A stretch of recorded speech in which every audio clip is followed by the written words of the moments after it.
क्या कभी सोचा है कि सिर्फ एक आइडिया, एक अकेला विचार कैसे एक बहुत बड़े साम्राज्य को घुटनों पर ला सकता है? आज हम बात करेंगे उसी कहानी की। एक ऐसे विचार की जो कारखानों के धुएं के बीच पैदा हुआ और जिसने, सच मानिए, दुनिया का नक्शा ही हमेशा के लिए बदल कर रख दिया। देखिए, किसी भी बड़े बदलाव की जड़ें ना बहुत गहरी होती हैं। तो समाजवाद के इस आइडिया को समझने के लिए चलिए सिद्धांतों से नहीं बल्कि 19वीं सदी के यूरोप की हकीकत से शुरू करते हैं। ये वो दौर था इंडस्ट्रियल रेवोल्यूशन का। मतलब तरक्की हो रही थी, लेकिन इस तरक्की की चमक के पीछे एक बहुत स्याह सच भी था। सोचकर देखिए, दिन में 12 से 16 घंटे काम, तनख्वाह इतनी कम कि गुजारा मुश्किल, और खतरनाक कारखाने जहां जहां बच्चों तक से काम लिया जाता था। तो जाहिर है, जब अन्याय और शोषण इतना ज्यादा बढ़ जाए तो क्या होता है? नए और क्रांतिकारी विचारों का जन्म होता है। असल में औद्योगिक क्रांति के इसी अंधेरे ने, इसी तकलीफ ने एक तरह से वो जमीन तैयार कर दी थी जहां एक बिल्कुल नई सोच, एक नई विचारधारा पनपने वाली थी। तो सवाल ये उठता है कि इस शोषण का जवाब क्या था? यहीं पर, इसी माहौल में एक नया और बहुत शक्तिशाली विचार सामने आया। एक ऐसा विचार जिसने उस समय की पूरी व्यवस्था को चुनौती दे दी, और वो विचार था समाजवाद। तो आखिर ये समाजवाद है क्या? इसका मूल विचार बहुत सीधा सा है। सोचिए कि कारखाने, खदानें, जमीनें, इन सब का मालिक कोई एक इंसान या एक कंपनी न हो, बल्कि समाज के सभी लोग मिलकर हों। मतलब जो कुछ भी उत्पादन हो रहा है उस पर हक पूरे समाज का हो, और इसका मकसद सिर्फ मुनाफा कमाना नहीं, बल्कि ये पक्का करना था कि दौलत का बंटवारा बराबरी से हो और किसी का शोषण न हो। अब इस आइडिया को एक मजबूत, ठोस आकार देने का काम दो बहुत बड़े विचारकों ने किया, कार्ल मार्क्स और फ्रेडरिक एंगल्स। 1848 में इन दोनों ने मिलकर कम्युनिस्ट घोषणा पत्र लिखा। यूं तो ये एक छोटी सी किताब थी, लेकिन इसने दुनिया भर में क्रांतियों की जैसे आग ही लगा दी। देखिए, मार्क्स का पूरा सिद्धांत ना एक तरह से इस एक लाइन में समाया हुआ है। इतिहास वर्ग संघर्ष की कहानी है। उनका मानना था कि समाज हमेशा से दो हिस्सों में बटा रहा है।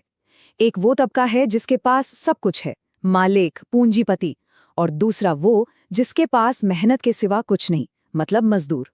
और इन्हीं दोनों के बीच का जो संघर्ष है वही इतिहास को आगे बढ़ाता है। तो ये जो विचार था ये पूरे यूरोप में तेजी से फैल रहा था।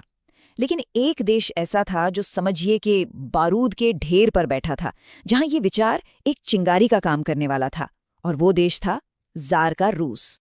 तो रूस में ऐसा क्या हो रहा था? असल में वहां क्रांति के लिए हालात बिल्कुल पके हुए थे।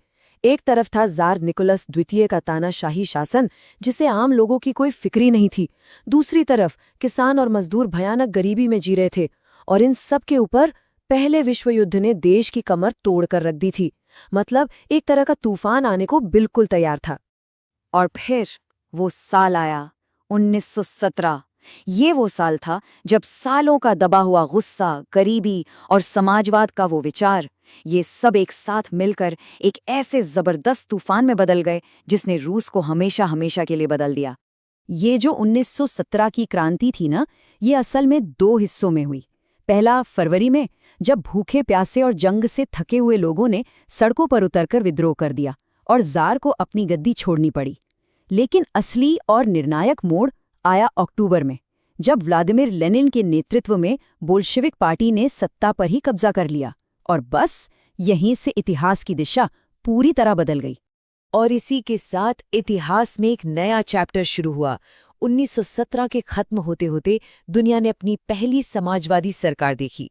जो विचार कभी सिर्फ किताबों में था, वो अब दुनिया के एक बहुत बड़े देश की हकीकत बन चुका था। लेकिन ये कहानी सिर्फ रूस तक ही सीमित नहीं रही। इस क्रांति की गूंज पूरी दुनिया में सुनाई दी।